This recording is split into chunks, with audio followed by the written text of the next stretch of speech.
Hello बच्चों, भौतिक विज्ञान के channel vibrant physics bye Ashutosh Gupta में आपका हार्दिक स्वागत। 12th क्लास की भौतिक विज्ञान के छठे अध्याय का अध्ययन हमारे कंटिन्यूएशन में है और आज हम पार्ट 4 लेकर हाजिर हुए हैं। इससे पहले हम 3 वीडियो बना चुके हैं। आज के पार्ट में हम क्या सीखने वाले हैं? आज के पार्ट में जो हम सीखेंगे वो भी एक प्रायोगिक युक्ति है। इससे पहले जो हमने मीटर सेतु प्रायोगिक युक्ति पढ़ी उससे हमने क्या ज्ञात किया?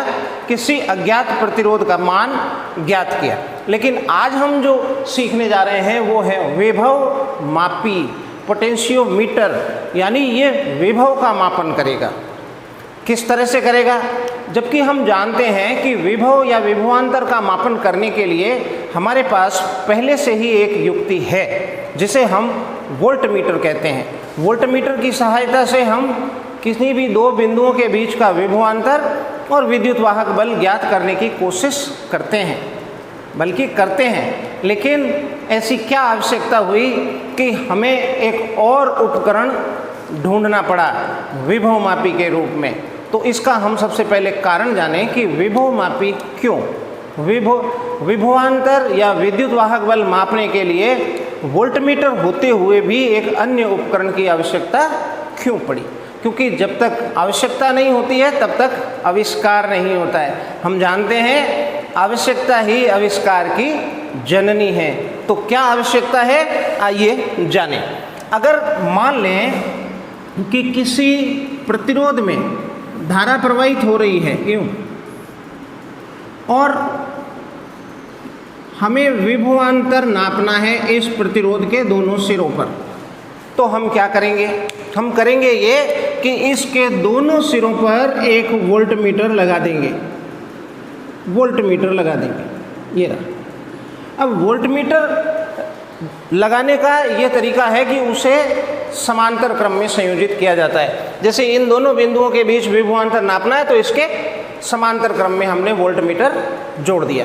अब वोल्टमीटर काम कब करेगा? जब इसे धारा मिलेगी। तो जैसे ही परिपथ में धारा गई और धारा यहाँ आएगी तो क्या होगा कि कुछ धारा वोल्टमीटर स्वयं लेगा। धारा का एक अंश वोल्टमीटर में जाएगा और इस कारण प्रतिरोध में जाने वाली धारा पूर्व की तुलना में कम हो जाएगी। एक बार सोचें कि यहाँ वोल्टमीटर नहीं जुड़ा है। अब इससे I मान की जो धारा जा रही है, प्रतिरोध R में I मान की धारा गई तो इसके दोनों सिरों के बीच में विभवांतर कितना उत्पन्न हुआ? V बराबर IR। ओम के नियम से हम जानते हैं इतना विभवांतर इसके दोनों सिरों पर उत्पन्न हुआ। अब हम इसको वोल्टमीटर से नापने जा रहे हैं और जैसे ही हम यहाँ वोल्टमीटर लगाएंगे और नापने की कोशिश करेंगे तो वोल्टमीटर धारा का एक अंश ग्रहण कर लेगा, कुछ धारा ग्रहण कर लेगा। मान लेते हैं कि इसने I' धारा ग्रहण कर ली तो निश्चित रूप से इस प्रतिरोध में जाने वाली धारा कम हो गई, कुछ मात्रा में कम हो गई। कितनी हो गई? तो I' धारा ही प्रतिरोध से जा रही है। और अब ये विभवांतर वोल्टमीटर कितना नापेगा? तो विभवांतर जो नापेगा वोल्टमीटर वो IR नहीं होकर I' इंटू R होगा। यानी आप समझ सकते हैं कि वोल्टमीटर जो विभवांतर नाप रहा है वो वास्तविक विभवांतर की तुलना में कम है। क्यों कम है? क्योंकि धारा का एक अंश स्वयं ग्रहण करता है। इसलिए वोल्टमीटर द्वारा नापे गए पाठ्यांक सदैव त्रुटिपूर्ण होते हैं। हमें आवश्यकता ये है कि वोल्टमीटर धारा का कोई भी अंश ग्रहण नहीं करे। वैसे एक आदर्श वोल्टमीटर का प्रतिरोध अनंत होता है। आदर्श वोल्टमीटर का स्वयं का प्रतिरोध अनंत होता है ताकि उसमें से धारा प्रवाहित न हो सके। लेकिन जब धारा प्रवाहित नहीं होगी तो वोल्टमीटर के संकेतक में विक्षेप नहीं आएगा। वोल्टमीटर एक इस तरह से पैमाने में लगा होता है जिसका 0 यहाँ होता है और धारा प्राप्त होने पर ये विभवांतर जितना उत्पन्न होता है उसके अनुसार विक्षेप देता है। तो जो विक्षेप मिलता है वो धारा के कारण ही मिलता है। इसलिए धारा का कुछ न कुछ अंश अवश्य ग्रहण करता है। हम वोल्टमीटर से नापे गए पाठ्यांक की त्रुटि कम हो सके, क्योंकि स्वयं धारा लेगा तो यहाँ धारा कम हो जाएगी, तो त्रुटि कम हो सके इसके लिए हम ये करते हैं कि वोल्टमीटर का प्रतिरोध उच्च। जब हम वोल्टमीटर की बनावट समझेंगे तब हम ये जानेंगे कि वोल्टमीटर के साथ श्रेणी क्रम में एक उच्च मान का प्रतिरोध जुड़ा होता है, लेकिन फिर भी ये कुछ न कुछ धारा का अंश ग्रहण करता है, जिससे प्रतिरोध में प्रवाहित धारा कम हो जाती है और उस कारण कम धारा के कारण उत्पन्न विभवांतर को नापता है। तो ये इसकी कमी है। अब होना ये चाहिए कि ये बिल्कुल भी धारा ग्रहण नहीं करे। यदि आदर्श स्थिति में हम कहें यथार्थ मापन करें, उसके लिए ज़रूरी है कि वोल्टमीटर स्वयं धारा का कोई भी अंश ग्रहण नहीं करे, पर यहाँ ये संभव नहीं है, इसलिए हमें एक दूसरे ऑप्शन की ओर जाना होता है और वो दूसरा ऑप्शन है विभवमापी। तो विभवमापी किस प्रकार का उपकरण है? विभवमापी इस प्रकार का उपकरण है जो किन्हीं दो बिंदुओं के बीच विभवांतर या सेल के विद्युत वाहक बल का मान परिपथ में प्रवाहित धारा के किसी भी अंश को ग्रहण किए बिना मापता है। परिपथ की धारा का कोई भी अंश ग्रहण नहीं करता है, यानी आदर्श वोल्टमीटर की जो हमने कल्पना करी थी उस आदर्श वोल्टमीटर की भांति ये कार्य करता है। इसलिए विभवमापी को हम आदर्श वोल्टमीटर भी कहते हैं। बच्चों, क्या है विभवमापी? देखें आप, मैंने यहाँ पहले लिख लिया है कि विभवमापी किसी सेल का विद्युत वाहक बल अथवा किसी विद्युत परिपथ में दो बिंदुओं के मध्य विभवांतर नापने की एक आदर्श प्रायोगिक युक्ति है। आदर्श प्रायोगिक युक्ति है ये। आदर्श क्यों है? आदर्श इसलिए है क्योंकि यह अविक्षेप की स्थिति में परिपथ से विद्युत धारा का कोई भी अंश ग्रहण किए बिना विभवांतर का शुद्ध मापन करता है। अर्थात इम्पोर्टेंट अंडरलाइन करेंगे हम, अर्थात यह एक अनंत प्रतिरोध के वोल्टमीटर की भांति कार्य करता है। यह एक आदर्श वोल्टमीटर कहलाता है, इसलिए हम इसे आदर्श वोल्टमीटर कहते हैं। आदर्श वोल्टमीटर की क्या खासियत? आदर्श वोल्टमीटर की खासियत ये कि वो परिपथ की धारा का कोई भी अंश ग्रहण नहीं करेगा। कब नहीं करेगा? जब उसका प्रतिरोध स्वयं का अनंत होगा। तो अनंत प्रतिरोध की युक्ति होनी चाहिए कहलाता है। अब हम ये समझ गए कि विभवमापी पहली बात है क्यों आवश्यक है और दूसरा क्या है। तो आपने जाना क्या है विभवमापी? आदर्श वोल्टमीटर है। अब इसमें होता क्या है, इसकी बनावट कैसी है, तो उस बनावट को हम समझेंगे। इसको मैं मिटोड़ दूं, ये आप यहाँ नोट कर लें ये पार्ट। बच्चों, बनावट इसकी बहुत ही सिंपल है।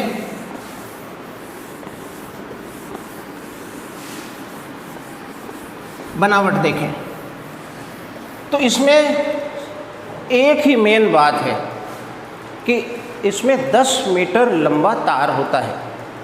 मीटर सेतु में आपने सीखा कि 1 मीटर लंबा मैंगनीज या कांस्टेंटन धातु से बना या यूरेका मिश्र धातु कह रहा हूँ, इनसे बना एक तार होता है। यहाँ भी यही है, लेकिन 10 मीटर लंबा तार है। क्या है यहाँ कि विभवमापी में मैंगनीज, कांस्टेंटन या यूरेका मिश्र धातु से बना एक 10 मीटर लंबा तार होता है, और ये 10 मीटर लंबा तार एक लकड़ी के आधार पर कसा होता है। अब आप सोचें 10 मीटर तो बहुत बड़ा होगा, अपनी लैब से भी बाहर चला जाएगा, और इसलिए हम 10 मीटर को एक एक मीटर के टुकड़ों में जोड़ते हैं। 1 मीटर के टुकड़े लेते हैं, यहाँ से 1 मीटर का टुकड़ा लिया, कल्पना कर लें कि ये 1 मीटर, फिर इसको घुमा के लाए 1 मीटर, यूँ घुमा के लिए तो 2 मीटर हो गया, फिर घुमा के ले आए 3 मीटर, फिर घुमा के लाए। इस तरह से मोड़ देते हुए हम 10 मीटर प्राप्त करते हैं। ये मान लें ये 10 हो गए, 1 2 3 4 5 6 7 8 9 और 10। तो इस तरह से एक एक मीटर के लाते हैं, तो हमें जो लकड़ी का आधार चाहिए वो 1 मीटर ही चाहिए या थोड़ा सा उससे बड़ा चाहिए, 10 मीटर की आवश्यकता नहीं। साथ ही यहाँ एक मीटर स्केल भी लगी हुई है, एक मीटर स्केल भी यहाँ लगी हुई है। उसी तरह से जिस तरह से मीटर सेतु में थे, इस मीटर स्केल का यहाँ से पॉइंट 0 शुरू होगा और 100 सेंटीमीटर तक जाएगा, 100 सेंटीमीटर बीच में पैमाना है।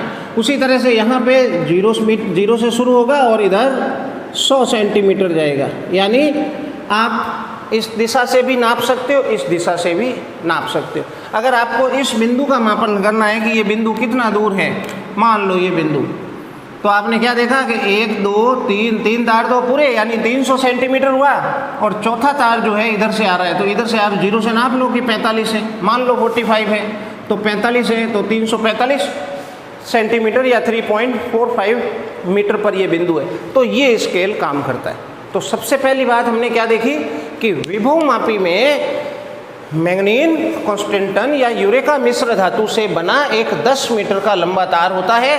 अब सवाल ये है कि ये मैंगनीज कॉन्स्टेंटन या ऐसी यूरेका मिश्र धातुएं क्यों लेते हैं? वहाँ भी था, मीटर सेतु में भी यही बात लागू है। क्यों लेते हैं? इसकी 2 कारण हैं। पहला कारण तो ये कि इसकी प्रतिरोधकता उच्च होती है, यानी थोड़ा सा छोटा सा भी तार लेंगे तो उसका प्रतिरोध हमें पर्याप्त मिल जाएगा। पहली बात, प्रतिरोधकता उच्च होती है। और दूसरा, प्रतिरोधकता का ताप गुणांक निम्न होता है, अत्यल्प होता है। प्रतिरोधकता का ताप गुणांक क्या है? पढ़ा हमने, प्रतिरोधकता पर ताप का प्रभाव, और उसमें हमने ये सीखा था कि जिन धातुओं का या मिश्र धातुओं का ताप गुणांक अधिक होता है उन पर ताप का प्रभाव अधिक पड़ता है, यानी ताप बढ़ाने पर प्रतिरोध अधिक मात्रा में बढ़ता है। लेकिन अगर ताप गुणांक अल्प है तो ताप बढ़ाए जाने पर प्रतिरोधकता में अल्प परिवर्तन होता है, इसलिए हम इन मिश्र धातुओं को काम में लेते हैं। तो यहाँ हमने लिखा है, एक बात लिखनी होगी, 10 मीटर लंबा तार होता है जिसकी प्रतिरोधकता उच्च और ताप गुणांक अल्प होता है। अल्प होता है ताप गुणांक कौन सा? प्रतिरोधकता का ताप गुणांक, क्योंकि एक प्रतिरोध का ताप गुणांक भी होता है। प्रतिरोधकता का ताप गुणांक उच्च होता है और ये लकड़ी के आधार पर 1 मीटर के 10 भागों में कसा होता है, जैसा मैंने यहाँ चित्र में दिखाया, जिसके सहारे एक मीटर स्केल लगी होती है। ये मीटर स्केल लगी।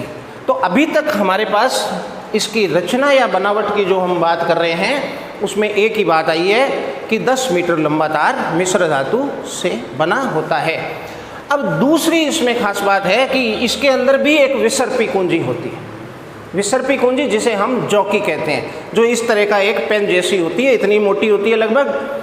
उसमें एक सिरे पर तार कसने के लिए स्क्रू होता है और दूसरे सिरे पर टच करने के लिए मेटल बाहर निकला होता है। तो इस तरह से हम यहाँ कहीं भी टच कर सकते हैं और टच करके ही उस बिंदु की दूरी स्केल से ज्ञात करते हैं, जो अभी हम प्रयोग करेंगे तब पूरी तरह से सीखेंगे।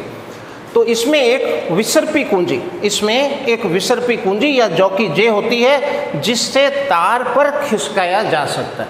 वो विसर्पी कुंजी इस तार पर आगे पीछे खिसकाई जा सकती है। सामान्यतया वो विसर्पी कुंजी ऐसे अलग यहाँ रखी हुई है। ये रखी हुई है विसर्पी कुंजी, ये रही, ये विसर्पी कुंजी इस तरह की है, यहाँ एक लगा हुआ है। अब ये विसर्पी कुंजी आप उठाओगे और कहीं भी स्पर्श करा दोगे, और इसका कनेक्शन अभी मैं बताऊंगा परिपथ संरचना तो कहीं होता है। तो इसमें दूसरी खास बात आई, इसमें एक विसर्पी कुंजी होती है जिसे तार AB पर खिसकाया जा सकता है। तो ये है बच्चों इसकी बनावट। अब आप इसे नोट कर लें, मैं इसको मिटाता हूँ। बच्चों आगे बढ़ें। अब इसकी परिपथ संरचना क्या है?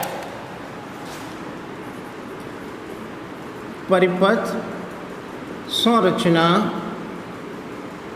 व विभव मापी का सिद्धांत। विभव मापी का सिद्धांत। तो क्या है विभव मापी की परिपथ संरचना और सिद्धांत, इसे हम जाने। तो विभव मापी में आपने देखा कि 10 मीटर लंबा तार होता है और वो 1-1 मीटर के 10 टुकड़ों में कसा गया है। तो इस प्रकार हमें 2 इसके बिंदु मिल गए हैं। एक तार का एक सिरा है A, दूसरा सिरा है B। इस विभवमापी को जब हम परिपथ में जोड़ते हैं तो हमें दो तरह के परिपथ जोड़ने पड़ते हैं। एक कहते हैं प्राथमिक परिपथ और दूसरा कहते हैं द्वितीयक परिपथ। प्राथमिक परिपथ विभवमापी का स्थायी परिपथ होता है तथा द्वितीयक परिपथ वो परिपथ होता है जिसमें किसी अज्ञात विद्युत वाहक बल को या विभवांतर को ज्ञात करना है, उसे हम लाते हैं। तो प्राथमिक परिपथ में क्या करते हैं? प्राथमिक परिपथ में तीन चीज़ें जोड़ते हैं। एक है सेल, किसी सेल को जोड़ते हैं। ये लिया मैंने एक सेल इस तरह से, और इसका प्लस सिरा हम ए से जोड़ देते हैं और माइनस सिरे को एक धारा नियंत्रक से जोड़ते हैं। धारा नियंत्रक क्यों आवश्यक है? आपको पता है, धारा पर नियंत्रण करने के लिए। और दूसरे इस धारा नियंत्रक के सिरे को हम एक कुंजी से जोड़ देते हैं और ये कुंजी बी से जुड़ी होती है। यानी सेल का प्लस सिरा ए से है, माइनस सिरा बी से जुड़ा हुआ है। किसमें? प्राथमिक परिपथ में। अब हमें मान लो किसी दूसरे सेल का विद्युत वाहक बल ज्ञात करना है। ये रहा दूसरा सेल जिसका विद्युत वाहक बल अज्ञात है, पर मैं इसको नाम दे देता हूँ ई।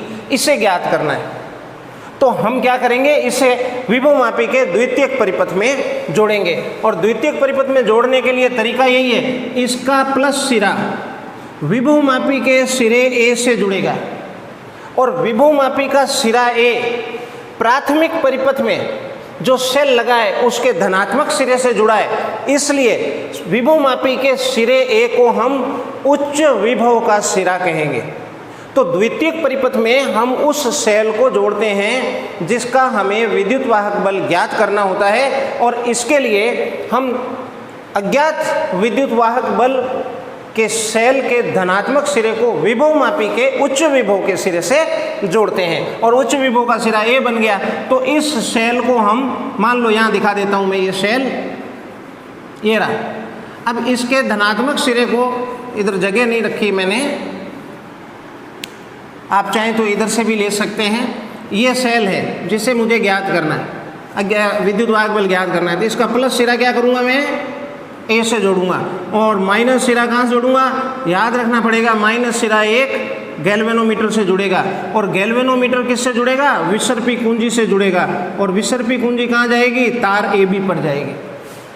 तो इस तरह के दो परिपथ हमें बनाने होते हैं। अब चूंकि ये 10 मीटर लंबा तार हमने 10 भागों में दिखाया है, मैं इसको एक ही लंबाई में दिखाऊं तो ये चित्र ज़्यादा सही बनेगा और उसके लिए मैं चित्र दोबारा बनाता हूँ, ठीक है, जिससे आपको यहाँ थोड़ा आसानी से समझ में आने लगेगा। बच्चों, मैं मान लेता हूँ, ये मैंने माना कि ये विभवमापी का 10 मीटर लंबा तार है। ये रहा, ये एक कितना मीटर है? 10 मीटर लंबा तार है जिसके दो सिरे हैं। एक सिरा कह दिया मैंने ए और दूसरा सिरा मैंने नाम दे दिया बी। अब प्राथमिक परिपथ में याद करो क्या है जो मैंने अभी वहाँ समझाया, यहाँ लिख के रखा है कि विभवमापी के तार ए बी के साथ श्रेणी क्रम में एक ज्ञात विद्युत वाहक बल का ईपी विद्युत वाहक बल का सेल, धारा नियंत्रक और कुंजी केवल जोड़ते हैं। इसे विभवमापी का हम प्राथमिक परिपथ कहते हैं। ये प्राथमिक परिपथ है और प्राथमिक परिपथ के लिए हम क्या करते हैं बच्चों? एक सेल लेते हैं जिसका विद्युत वाहक बल हमने क्या दिखाया है? ईपी, और साथ ही बता दें ये ज्ञात है। दूसरा इसके साथ एक धारा नियंत्रक, ये जुड़ा हुआ धारा नियंत्रक, और दूसरा इसके साथ आपको पता है परिपथ में सदैव एक कुंजी जोड़नी होती है और ये कुंजी जुड़ी है। तो ये इसका प्राथमिक परिपथ है। धारा नियंत्रक को हम रियोस्टेट बोलते हैं, इसलिए इसे RH से हम दिखाते हैं। ये प्राथमिक परिपथ है, स्थायी परिपथ है। अब हमें चूंकि किसी सेल का विद्युत वाहक बल ज्ञात करना है और वो सेल ये है, इसका विद्युत वाहक बल हमें ज्ञात नहीं है, मैंने इसको नाम ई दे दिया। अब इसको हम क्या करेंगे कि द्वितीयक परिपथ में जोड़ेंगे। द्वितीयक परिपथ में जोड़ने का क्या तरीका है? ध्यान रखना कि द्वितीयक परिपथ में उस सेल को जोड़ा जाता है जिसका विद्युत वाहक बल ज्ञात करना है या विभवांतर दो बिंदुओं के बीच ज्ञात करना है। वो अपन आगे अनुप्रयोग में देखेंगे। तो अभी हम सेल की बात कर रहे हैं कि उस सेल का धनात्मक सिरा विभवमापी के उच्च विभव के सिरे को, ये उच्च विभव का सिरा है क्योंकि प्राथमिक परिपथ में ये प्लस से जुड़ा हुआ है, तो ये मैंने इसको यहाँ जोड़ दिया। और ऋणात्मक सिरे को एक धारामापी या गैल्वेनोमीटर से जोड़ते हैं। ये गैल्वेनोमीटर ये बताएगा परिपथ में धारा है या नहीं, धारा का संसूचन करता है। और दूसरा इसके साथ एक विसर्पी कुंजी जोड़ते हैं, और विसर्पी कुंजी जो है तार AB पर कहीं भी स्पर्श कराई जा सकती है। इस तरह से ये विसर्पी कुंजी है, ये विसर्पी कुंजी है। इस विसर्पी कुंजी को मैं थोड़ा ब्लैक पेन से बना देता हूँ जिससे आप इसको आसानी से समझ लें, हालांकि बनाना ज़रूरी नहीं है, ठीक है। इस तरह से आप जोकी दिखा सकते हैं। ये विसर्पी कुंजी है, ये द्वितीयक परिपथ में आपने जोड़ दिया। अब ये लिख के रखा है मैंने, जिस सेल का विद्युत वाहक बल ज्ञात करना होता है उसे विभवमापी के और द्वितीयक परिपथ में जोड़ते हैं, जिसका धनात्मक सिरा, ध्यान रखें, धनात्मक सिरा उच्च विभव के सिरे से, किसका उच्च विभव का सिरा? विभवमापी के। तो यहाँ हम लिख देते हैं विभवमापी के उच्च विभव के सिरे से जोड़ते हैं। किसको जोड़ते हैं? इस अज्ञात विद्युत वाहक बल जिसे हमने नाम ये दिया था, इसके धनात्मक सिरे को। तो ऋणात्मक सिरे को किससे जोड़ते हैं? गैल्वेनोमीटर से।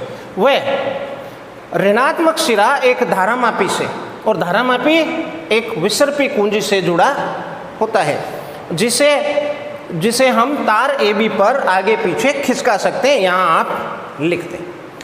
अब इसमें एक बात ध्यान रखनी आवश्यक है कि विभवमापी से हम विभव का परिशुद्ध मापन कर सकें, इसके लिए आवश्यक है कि इस सेल का विद्युत वाहक बल जो कि प्राथमिक परिपथ में लगा है, इस सेल का विद्युत वाहक बल इस सेल के विद्युत वाहक बल से सदैव अधिक होना चाहिए, यानी ये कम होना चाहिए इसकी तुलना में, तभी मापा जा सकता है।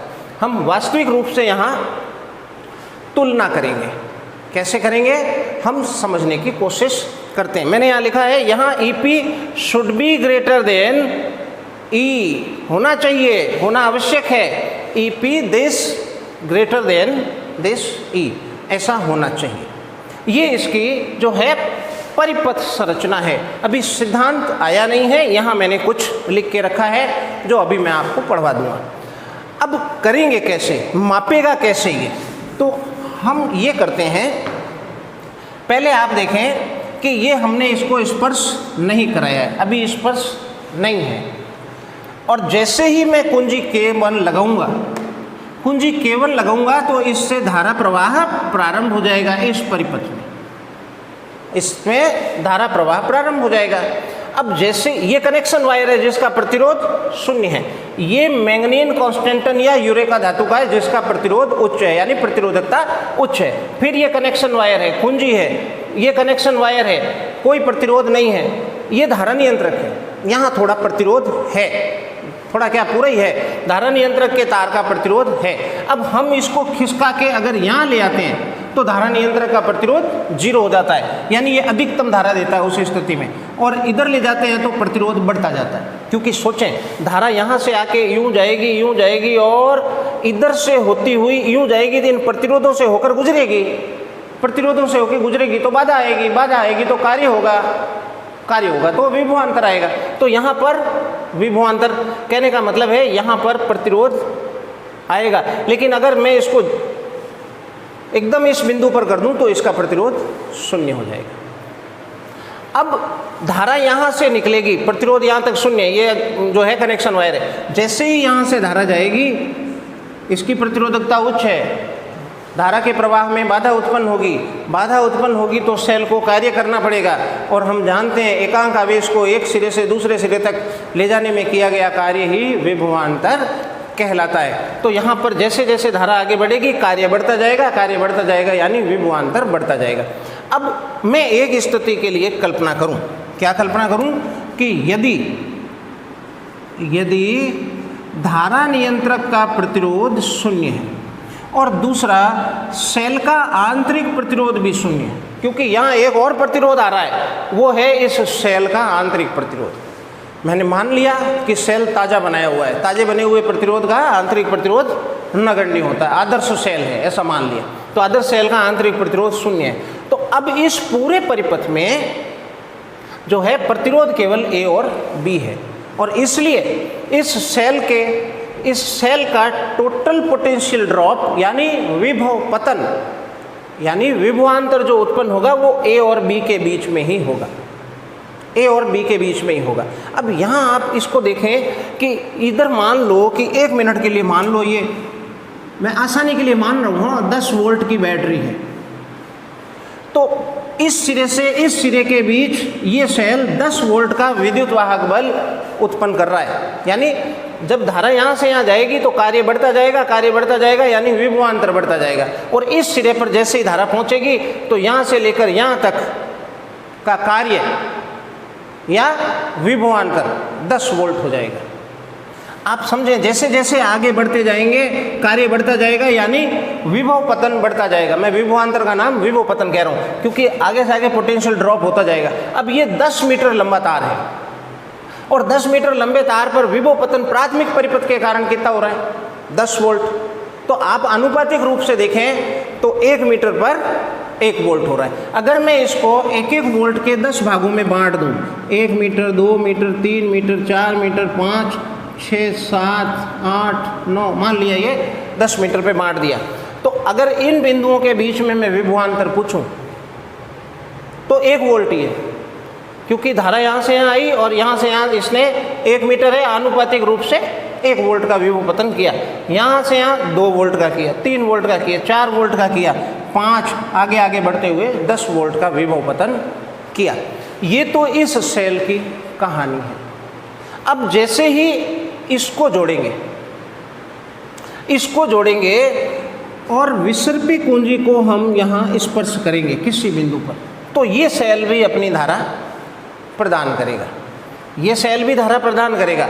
अब ये भी वही काम करेगा कि इसमें से धारा जाएगी और विभव पतन करेगी, लेकिन इस सेल का विद्युत वाहक बल यदि मान लेते 5 वोल्ट है, अज्ञात है, अभी ज्ञात करने का तरीका देखेंगे, लेकिन मान लो इसका विभव पतन 5 वोल्ट है, तो ये सेल एक इस बिंदु पर कनेक्टेड है और एक विसर्पी कुंजी को जिस बिंदु पर भी रखूंगा वहां कनेक्टेड है, यानी इन दोनों के बीच ये 5 वोल्ट का विभवांतर दे रहा है और ये सेल भी विभवांतर दे रहा है, लेकिन ये यहाँ से यहाँ तक 10 वोल्ट दे रहा है, यहाँ से यहाँ तक कितना दे रहा है उसे आप समझेंगे तब। एक आनुपातिक दे रहा है, 1 मीटर, 2 मीटर, 3 मीटर, 4 मीटर और 5 मीटर। तो ये सेल भी इन दोनों बिंदुओं के बीच 5 वोल्ट का विभव पतन कर रहा है और ये सेल भी 5 वोल्ट का विभव पतन कर रहा है, और ये दोनों सेल एक दूसरे के विभव पतन को निरस्त कर देंगे, कैंसिल कर देंगे, और इसलिए परिणामी वोल्टेज जो होगा वो परिणामी वोल्टेज इस भाग के लिए शून्य हो जाएगा, और इस भाग के लिए परिणामी वोल्टेज जैसे ही शून्य हो जाएगा तो इस परिपथ में से कोई भी धारा प्रवाहित नहीं होगी, द्वितीयक परिपथ से कोई धारा प्रवाहित नहीं होगी, और उस स्थिति में गैल्वेनोमीटर शून्य विक्षेप देगा। ये शून्य विक्षेप ही अविक्षेप की स्थिति कहलाती है, और हम यहीं पर तुलना करके मापन करते हैं। अब हमें नहीं पता कि इसका विद्युत वाहक बल कितना है, लेकिन हमने ये देखा कि इस बिंदु पर आने पर गैल्वेनोमीटर में शून्य विक्षेप आता है। इसका मतलब हम ये समझे कि इस सेल का विद्युत वाहक बल इन सिरों के बीच उतना ही है जितना इस सेल का इन दोनों बिंदुओं के बीच विभव पतन है। तो इस सेल का इन दोनों बिंदुओं के बीच विभव पतन कितना है वो हम निकाल सकते हैं, क्योंकि हमें ये ज्ञात है ये 10 वोल्ट की बैटरी है और 10 मीटर लंबा तार है, यानी 1 मीटर पर 1 वोल्ट का विभव पतन हो रहा है, तो 5 मीटर पर 5 वोल्ट का होगा, और इसलिए इस सेल का विद्युत वाहक बल 5 वोल्ट होना चाहिए। तो हम तुलना करके विद्युत वाहक बल ज्ञात करते हैं। मैं एक और उदाहरण लेता हूँ, यहाँ एक और उदाहरण लेता हूँ बच्चों। मान लेता हूँ इसका विद्युत वाहक बल 5 वोल्ट है, इसका विद्युत वाहक बल मुझे ज्ञात करना है।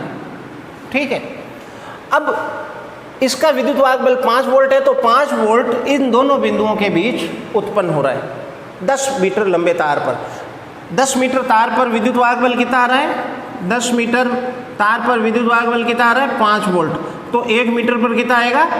10/10 कर दोगे 0.5 वोल्ट।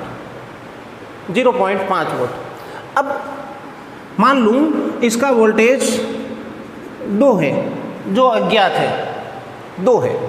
तो अब मैं इसको यदि इस बिंदु पर स्पर्श करूं तो इन दोनों बिंदुओं के बीच ये 2 वोल्ट का विभवांतर देगा। क्लियर? ये सेल कितना देगा? यहाँ से यहाँ तक 1 2 3 4 और 5, तो 5 पर कितना देगा? 5 मीटर पे 0.5 इंटू 5 यानी 2.5 वोल्ट। अभी टोटल वोल्टेज इसका ज़्यादा है, इसका ज़्यादा है वोल्टेज, इसलिए इस सेल के कारण धारा प्रवाहित होगी, इसके कारण नहीं होगी। इस सेल के कारण धारा प्रवाहित होगी, यूँ जाएगी, इस गैल्वेनोमीटर में यूँ धारा जाएगी। और जैसे ही मैं इसको इस जगह पर ले आऊँगा, मान लो मैं इस जगह पर ले आया, तो क्या होगा? ये 1 2 3, अब इसका इस सेल का इन दोनों बिंदुओं के बीच विभवांतर कितना है? 1.5 वोल्ट। 3 से गुणा कर देंगे। और इसका कितना है? 2 वोल्ट। तो अभी इसका ज़्यादा है, इसलिए धारा कैसे जाएगी? धारा यूं जाएगी। और अगर मैं इसको इस बिंदु पर स्पर्श करा दूं तो इन दोनों बिंदुओं के बीच ये सेल कितना वोल्टेज ड्रॉप कर रहा है? 2 वोल्ट का। ये सेल कितना कर रहा है इन दोनों बिंदुओं के बीच? 1 2 3 4 2 वोल्ट। और 2 और 2 दोनों एक दूसरे को निरस्त कर देंगे। और इसलिए यहाँ गैल्वेनोमीटर में न तो धारा इधर से आएगी ना इधर से आएगी, यानी शून्य विक्षेप आएगा। और शून्य विक्षेप आएगा तो हम समझ जाएंगे कि अब हमारा काम हो गया है। अब मैं मान लूँ ये हमें ज्ञात नहीं है, लेकिन आपने देखा कि इस बिंदु पर जो है संतुलन की स्थिति प्राप्त हुई है। तो इन दोनों बिंदुओं के बीच विभवांतर कितना होना चाहिए? 1 2 3 4, तो 4 की गुणा कर दो 0.5 को, 4 की गुणा करते ही कितना आया? 2.0, यानी इसका 2 वोल्ट है। एक उदाहरण और ले लो, मान लो इस बैटरी का विद्युत वाहक बल 2 वोल्ट है। 10 मीटर तार पर कितने वोल्ट हैं? 2 वोल्ट। तो 1 मीटर तार पर कितना होगा? 0.2 वोल्ट। अब ये एक मैंने अज्ञात सेल लिया है जिसका विद्युत वाहक बल ज्ञात करना है, मुझे कुछ भी ज्ञात नहीं है। अब आप स्वयं बताएं, यदि ये यहाँ पर जाकर शून्य विक्षेप की स्थिति आती है तो इसका मतलब ये होता है कि इस सेल का इन दोनों बिंदुओं के बीच विद्युत वाहक बल जो हमें ज्ञात करना है वो उतना ही है जितना इस सेल का इन दोनों बिंदुओं के बीच है। तो हम एकांक लंबाई पर निकाल लिए 0.2। अब देख लें टोटल लंबाई कितनी है, तो 1 2 3 4 5 6 और 7 मीटर पर है। 7 मीटर पर संतुलन की स्थिति आई है, तो 7 मीटर पर इस सेल द्वारा कितना पोटेंशियल ड्रॉप होगा? तो 7 इंटू 0.2 मतलब 1.4 वोल्ट। तो ये हमें ज्ञात हो गया इस सेल का विद्युत वाहक बल। हमने वास्तव में क्या किया? हमने वास्तव में अज्ञात विद्युत वाहक बल का मान ज्ञात विद्युत वाहक बल यानी प्राथमिक परिपथ में लगे सेल के द्वारा इस तार पर विभव पतन से तुलना करके हमने इस अज्ञात विद्युत वाहक बल को ज्ञात किया। यही विभव मापी का सिद्धांत है जिसे मैंने यहाँ लिख कर रखा है, अब आप पढ़ें। विभव मापी की सहायता से किसी अज्ञात विद्युत वाहक बल विभवांतर या विद्युत वाहक बल का मान ज्ञात करने के लिए क्या करते हैं? उसकी तुलना किस पर? विभव मापी के तार पर एक समान रूप से वितरित एवं परिवर्ती यूं जैसे आगे बढ़ते हैं परिवर्ती होता है, परिवर्ती विभवांतर से करते हैं। और ये अविक्षेप की अवस्था में अज्ञात विभवांतर या विद्युत वाहक बल के मान को ज्ञात विभवांतर के समान होता है। अज्ञात का मान कितना होता है? ज्ञात के समान होता है। और यही विभव मापी का सिद्धांत है, यही विभव मापी का सिद्धांत है। आप ये पूरा नोट कर लें, ठीक है? ये आप नोट कर लें। लेकिन इसमें मैंने यहाँ लिखा है कि ये यदि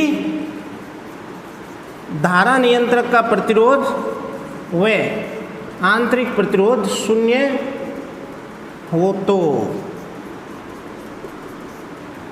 ये स्थिति होनी चाहिए।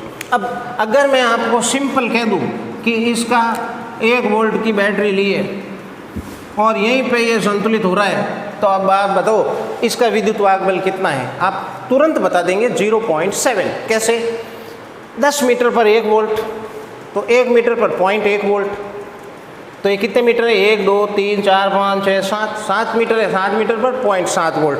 तो अज्ञात विद्युत वाहक बल का मान हम आसानी से ज्ञात कर सकें। और यहाँ ये अविक्षेप की अवस्था में होता है, जब दोनों विभवांतर समान हो जाते हैं, एक दूसरे को निरस्त कर देते हैं, उस स्थिति में ये अविक्षेप की स्थिति प्राप्त होती है और उसी समय हम ज्ञात करते हैं। तो ये कोई परिपथ स्वयं जो है कोई धारा ग्रहण नहीं कर रहा है, उस स्थिति में हम अज्ञात विद्युत वाहक बल को ज्ञात कर रहे हैं, इसलिए ये यथार्थ मापन कहलाता है। क्लियर? अब यदि EP अधिक होगा, पहला पॉइंट, यदि EP ग्रेटर देन E हो तो क्या होगा? ये अधिक है, ये कम है, तो ये धारा इसके कारण जाएगी यूँ। तो धारा किधर जाएगी? धारा याद रखना, ए से मैं इस बिंदु को नाम दे दूं, इसको J ही नाम दे रहा हूँ मैं, AJ, फिर आएगी G में, फिर आएगी E में और फिर जाएगी वापस A में। धारा दिशा में प्रवाह होता है, लिख देना, दिशा में प्रवाह होता है। दूसरी स्थिति, यदि EP लेस देन E हो तो, अब इन दोनों बिंदुओं के बीच कह रहा हूँ, लेस देन हो EP, ये अधिक हो तो धारा, ये अधिक है तब ये धारा देगा, सिंपल है, इसी दिशा में आएगी धारा। तो A से निकलेगी J, तो AJ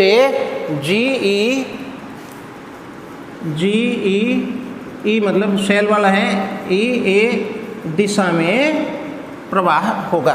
फिर से देखें, यहाँ थोड़ी सी मुझे प्रॉब्लम लग रही है। देखो कि अगर ये ज़्यादा है तो धारा यूँ जाएगी और ये ज़्यादा है तो धारा यूँ आएगी, बस यूँ याद रखना है। तो धारा यूँ आएगी, अगर ये ज़्यादा है तो A से E में आएगी, ये यहाँ थोड़ा प्रॉब्लम हुआ है। तो A से E में आई, E से G में गई, G से J में गई और J से वापस A में आई। तो आप सीधा सीधा याद रखें, यदि ये विद्युत वाहक बल अधिक है तो ये अपनी जो नॉर्मल धारा धनात्मक से निकलकर ऋणात्मक में जाती है यूँ जाएगी, लेकिन ये कम है तो धारा उल्टी हो जाएगी और उस स्थिति में जो गैल्वेनोमीटर में विक्षेप आ रहे हैं वो दिशा बदल जाएगी। अगर इस दिशा में धारा इधर विक्षेप आ रहा है तो इस दिशा में विक्षेप इधर आ जाएगा, लेकिन दोनों बराबर होने पर, शून्य विक्षेप होने पर, दोनों जो हैं बराबर होने पर शून्य विक्षेप आएगा, यानी अविक्षेप की स्थिति रहेगी। और यही इसका सिद्धांत है। अब नोट करें बच्चों, अब 5 मिनट का टॉपिक और है, हालांकि बहुत बड़ा है, मैंने पहले भी इसको लिख के रख लिया इसलिए ये छोटा वीडियो बनेगा, अदरवाइज ये 1 घंटे से भी अधिक का वीडियो बनता। अब इस पर विचार करें कि जो प्राथमिक परिपथ का सेल है, यहाँ EP जो है समानुपाती है L के। जैसे जैसे लंबाई बढ़ती जाएगी, यहाँ से धारा जाएगी, जैसे जैसे आगे बढ़ती जाएगी विभव पतन बढ़ता जाएगा। तो हम लिख सकते हैं EP समानुपाती L, या समानुपाती का निशान हटाने पर EP बराबर XL, और X एक स्थिरांक लाया हूँ मैं, EP बाई L, यहाँ X एक स्थिरांक है, इम्पॉर्टेंट है, इसलिए इसे नाम दिया है विभव प्रवणता, पोटेंशियल ग्रेडियंट कहते हैं, जिसका मात्रक क्या होगा? वोल्ट प्रति मीटर होता है। अभी आप यही कर रहे थे, 1 वोल्ट को 10 का भाग लगा रहे थे जब वोल्ट प्रति मीटर में आ रहा था। ठीक है, मैं लिखूं यदि द्वितीयक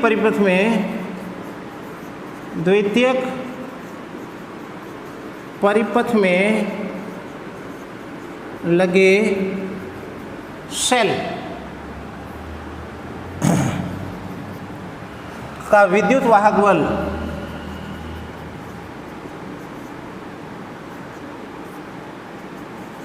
का संतुलन L लंबाई पर होता है, L लंबाई पर होता है, तो अज्ञात विद्युत वाहक बल क्या आएगा? E बराबर x इंटू एल। एकांक लंबाई पे निकाला, फिर L लंबाई पे संतुलन हुआ तो XL, और मैं लिख दूं यहाँ यही विभव मापी का सिद्धांत है। नोट करें, यही विभव मापी का सिद्धांत है। बच्चों आगे बढ़ें।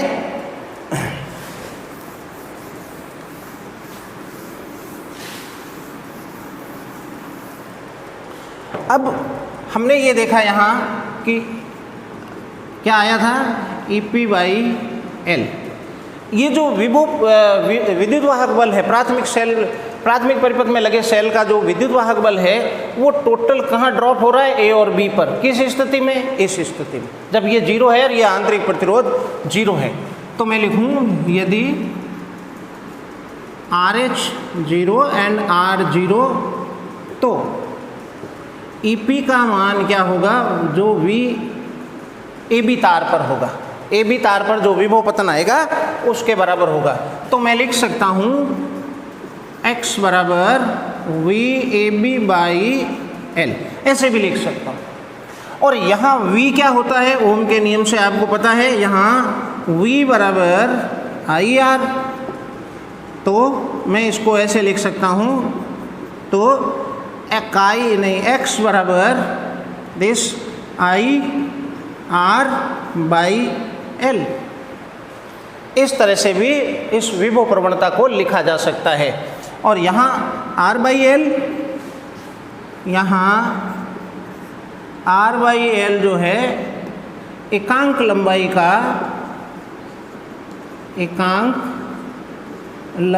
का बच्चों प्रतिरोध है। और इसे मैं एक नाम कुछ अलग दे दूँ, RM दे रहा हूँ, RM, बस 5 मिनट। तो ये बन गया x बराबर, इसको हमने x नाम दिया है, तो ये मैं ऐसे लिख सकता हूँ IRM। इस तरह से 2 मिनट और, इस तरह से हम इसको लिख सकते हैं। अब यहाँ I जो है धारा, I क्या है? I बराबर V/R, या आप लिख सकते हो E/R। तो R यहाँ कितने प्रकार के हैं? एक तो धारा नियंत्रक का प्रतिरोध है, एक आंतरिक प्रतिरोध है, एक AB का प्रतिरोध है, जन RAB, मैंने इसको R ही लिखा। लेकिन आदर्श स्थिति में क्या होगा? R' बराबर 0 और R बराबर 0, तो I को हम वापिस EP/R ही लिख सकते हैं। और ये मान फिर मैं वापस यहाँ रख दूँ तो कैसे क्या बनेगा, आप इसको नोट कर लें।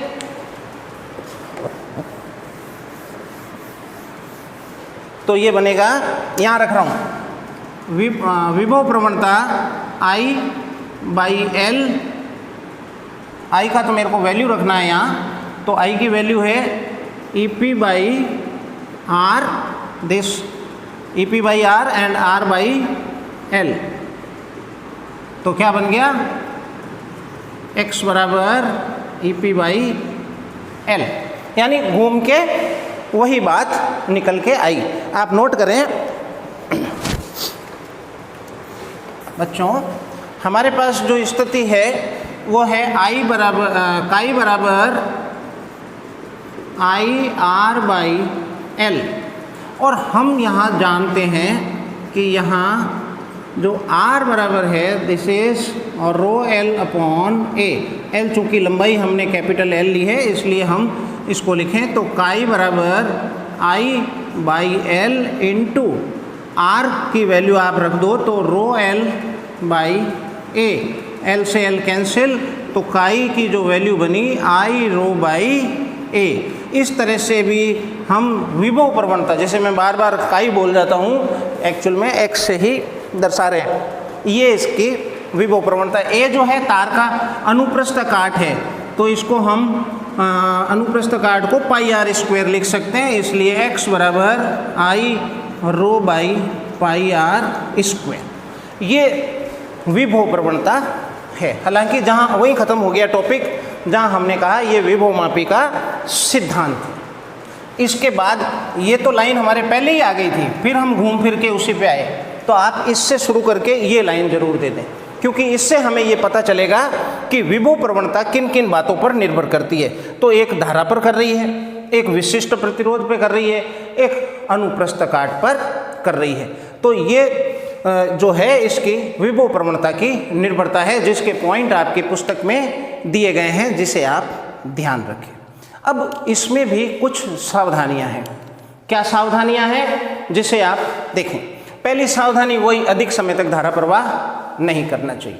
दूसरी सावधानी ये कि इस पर रगड़ कर नहीं चलाना चाहिए। रगड़ के चलाने से क्या होगा? अनुप्रस्थ काट में परिवर्तन होगा, और अनुप्रस्थ काट में परिवर्तन होने से विभव पोटेंशियल ड्रॉप जो है भिन्न भिन्न आ जाएंगे, धारा बदल जाएगी ना। जहाँ अनुप्रस्थ काट कम होता है वहाँ धारा अधिक हो जाती है, तो इसलिए रगड़ के नहीं चलाना चाहिए। तीसरी सावधानी जो इम्पॉर्टेंट है वो इस सेल का विद्युत वाहक बल इस सेल के विद्युत वाहक बल से अधिक होता है। तो ये कुछ इसकी खास बातें हैं जिसे आप ध्यान रखें। आज विभव मापी को मैं आगे और कंटिन्यूस रखूँगा, अभी आगे और है, अनुप्रयोग भी हैं इसके। तो आज के वीडियो में इतना ही, अगले वीडियो में मैं फिर आपसे मिलूँगा और इसे कंटिन्यूस रखूँगा। Thank you.